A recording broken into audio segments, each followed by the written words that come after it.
Restaurant में चले जाओ, वेटर तक इतनी मनवार करता है। हरियाणा में कौन करे, हमें तो ये मनवार खुद करानी पड़ती है। वो एक दामाद पहुंच गए रात को 12 बजे, तो सासू से बोला भाई जो बना बस वही दे दे, कुछ बनाने की जरूरत नहीं।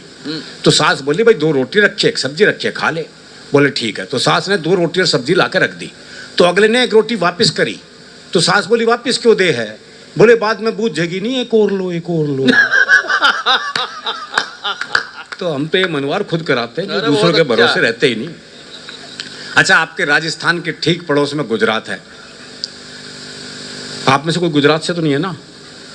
हाँ, नहीं तो मैं पहले ही माफी मांग लूँ। एक बार मैं गुजराती परिवार में खाना खाने पहुंच गया जी। मैं ही जानता हूँ मेरी क्या स्थिति हुई। वो छोटी छोटी कटोरियों में तो सब्जी, भाई ने खाऊं सूंघूं, वो जामन जितना दही। बोले दही लो जी, दही दही। हरियाणा में तक कटोरा भर कर दही नहीं मिले तो काहे की दही। मैं सही बता रहा हूँ सर, राजकोट की घटना है। पहला फुल्का ये साइज था फुल्के का, गोलगप्पे जितना। मैं सोचा ही 35-40 खाऊं जब जाके बात बनेगी, लेकिन अगला तो मेरे से भी ऊंची चीज था। 5वां फुल्का देते हो बोला ये तो लेना ही पड़ेगा। तो हर प्रदेश का एक अलग आनंद है, एक अलग मस्ती है। वैसे भी आजकल बेटी बचाओ बेटी पढ़ाओ चल रहा है जी। वो दिल्ली के कुछ स्कूलों में तो बल्कि गुरुजी आते हैं क्लास में, बोले क्लास में जितनी लड़कियां उन्हें अपनी बहन मानो, क्लास में जितनी लड़कियां उन्हें अपनी बहन मानो। वो एक हरियाणा का था, बोले मैं तो ना मानूं। बोले क्यों भाई, तू क्यों नहीं मानेगा? बोले इतने भात कौन भरेगा।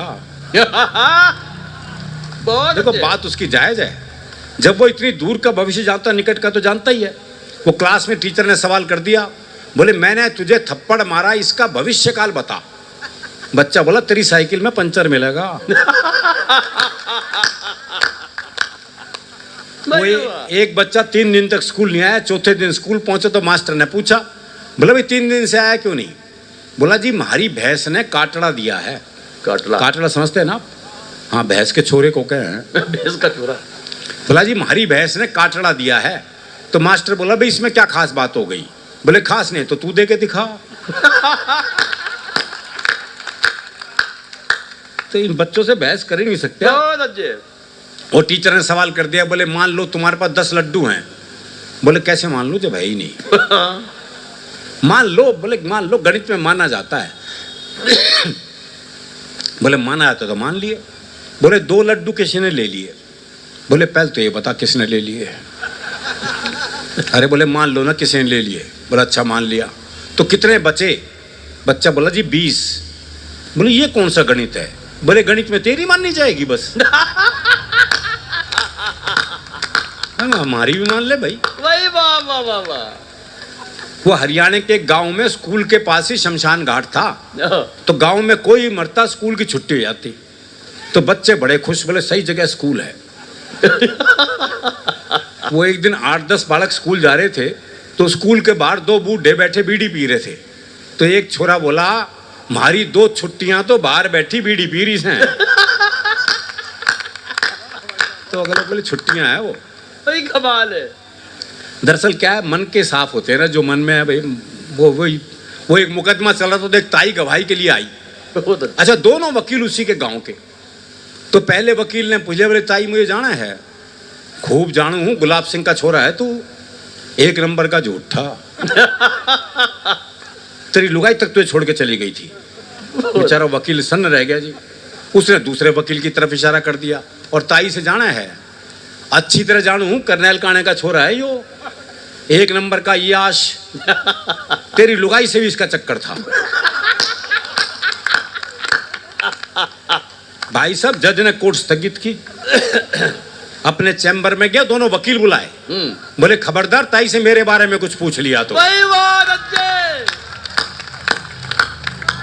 इतना साफ मामला है जी। बहुत अच्छे। और कहते हैं डर के आगे जीत है। हमारे यहाँ तो डर के आगे भी हास्य रसी है। बहुत अच्छे। वो एक चौधरी रात को सुनसान जंगल से जा रहा था। सामने से एक 41 साल की महिला, सफेद साड़ी पहने, बाल बिखराए, हाथ में दीप जलाए, कहीं दीप जले कहीं दिल टाइप गाना गाती आ रही थी। अच्छा। पास आके बोली मैं चुड़ैल हूं। तो चौधरी बोला फिर चिपटती क्यों ना। बताया जगह चुड़ैल भी क्या कर लेगी जी। बहुत अच्छे। तो हमारा मामला बिल्कुल अलग है जी।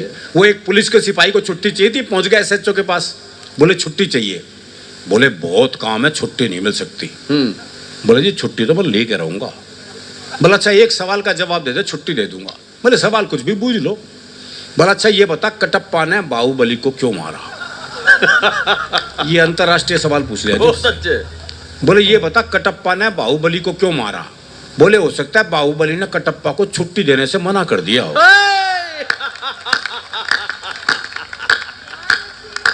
भाई एक बार ताली पूरे लोगों की वजह यार। वाह वाह वाह वाह, बहुत अच्छे। वो जय हो।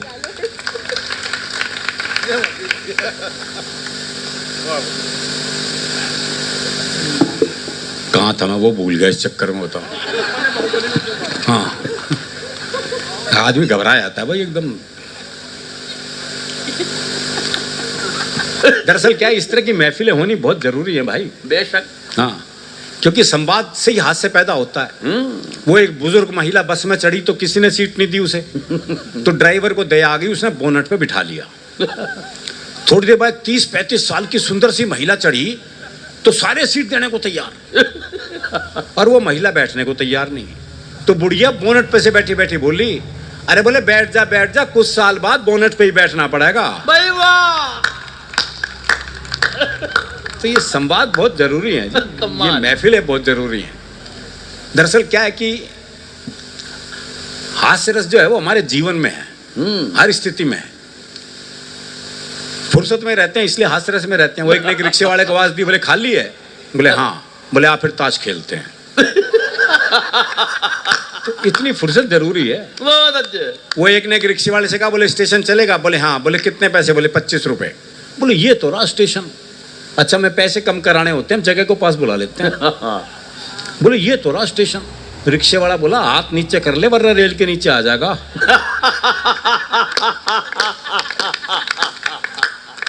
बहुत सुपर। वो एक पहुंच गया हलवाई की दुकान पे, भाई ने छिक के जलेबी खाई भरपेट। जब पैसे देने का नंबर आया, भाई ने जेब झाड़ दी, बोले पैसे तो नहीं है। अब दुकानदार दुकान से बाहर निकला, 15-20 मिनट तबीयत से धुना पीटा उसे। जब खुद थक गया पीट पीट के, तो वापस दुकान में चला गया। अच्छा वो भी कपड़े झाड़ के खड़ा हो गया है। बोले आप क्यों खड़ा है? जा। बोले इसी भाव 1 किलो और दे दे। तो ये मस्ती अपने भीतर रखिएगा बहुत साहब। अच्छे। आप हंसेंगे तो ये धरती आपकी है, ये आसमान आपका है। अगर रोने बैठ गए तो किसी मिल में वो रुमाल आज तक नहीं बना जो रोते हुए आदमी के आंसू पहुंच रहे। भाई वाह।